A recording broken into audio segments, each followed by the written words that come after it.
You will quickly learn how to send a PDF file or any file at all you have in your Dropbox from that Dropbox account directly into an email address, whether Gmail or any other email type.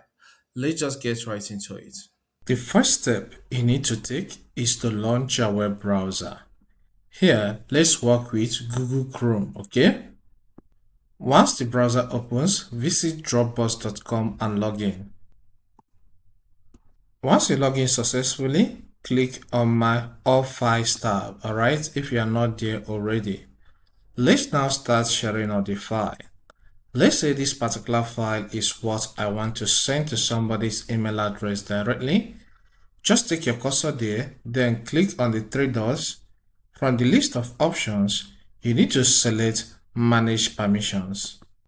On clicking on Manage Permissions, you need to add the email address you want to send the file to. So I'll click here, I will type the email address. Okay, in this case, I want to send to customerspace2019@gmail.com. So once you type in the email address, alright, so the next step is to click on Google. Here, type a few messages. Let's say, work with the file. If you want to make some changes about the settings, click here and change some things, but I'm okay because the person can view the file by default and edit it. So the next step is to click on share.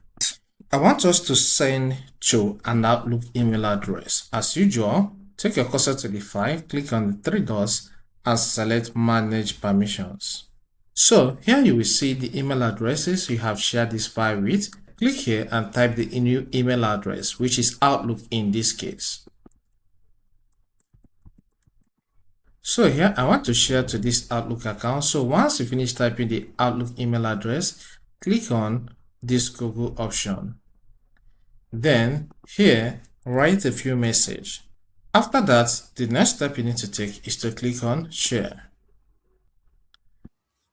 If this helps, consider subscribing. Here we cover a lot on information technology. Hit the like button and see you some other time.